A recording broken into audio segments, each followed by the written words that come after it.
ଆପଣ କେମିତି କହୁଛନ୍ତି ବେଲ୍ ଆସିଲେ ମୁଁ ଖୁସି ହେବି?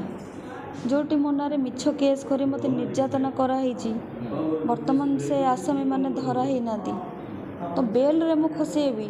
ଯେପର୍ଯ୍ୟନ୍ତ ଆସାମୀମାନେ ଆରେଷ୍ଟ ନ ହେଇଛନ୍ତି ସେ ପର୍ଯ୍ୟନ୍ତ ମୋ ଜୀବନ ବିପଦରେ ଅଛି। ମୁଁ ବର୍ତ୍ତମାନ ଏସ୍ପିଙ୍କୁ ସୁରକ୍ଷା ମାଗିବି। ଯେପର୍ଯ୍ୟନ୍ତ ସେମାନଙ୍କୁ ଆରେଷ୍ଟ ନ କରିଛନ୍ତି ଏସ୍ପି, ମୋତେ ସୁରକ୍ଷା ଦିଆଯାଉ। ମୋ ଜେଲ୍ରେ ଥିଲେ ହିଁ ମୁଁ ସୁରକ୍ଷିତ ଥାଆନ୍ତି, ମୋ ଜୀବନ ବଞ୍ଚିକି ରହିଥାନ୍ତା।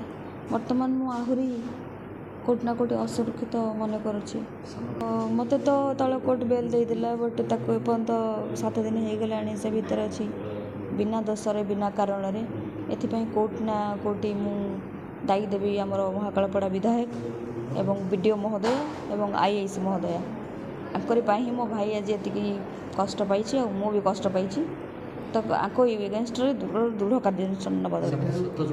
କାହାକୁ ବି ଗିରଫ କରାହେଇନି 7 ଜଣଙ୍କ ଭିତରୁ। ଅଦର୍ସରେ ଯେଉଁ ଥିଲେ, ଅଦର୍ସରୁ ଜଣେ ବନ୍ଧା ହେଇଛି। ତ ଏଟାକୁ କେଉଁଠି ନା କେଉଁଠି ପୋଲିସ ଭୁଆଁ ବୁଲିବାକୁ ଚେଷ୍ଟା କରୁଛି ଗଣମାଧ୍ୟମକୁ।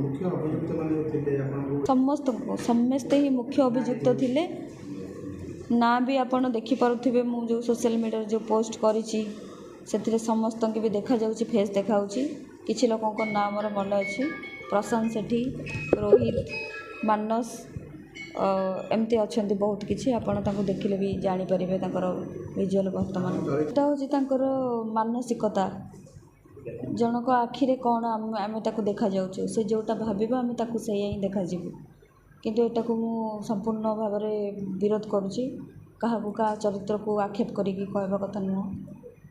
ତ ଯେଉଁମାନେ ବି ମୋ ପ୍ରତି ଅନ୍ୟାୟ ଅତ୍ୟାଚାର କରୁଛନ୍ତି, ଦୃଢ଼ କାର୍ଯ୍ୟାନୁଷ୍ଠାନ ନିଆଯାଉ, ନହେଲେ ଆଗାମୀ ଦିନରେ ଆର ତୀବ୍ର ବିରୋଧ ହେବ।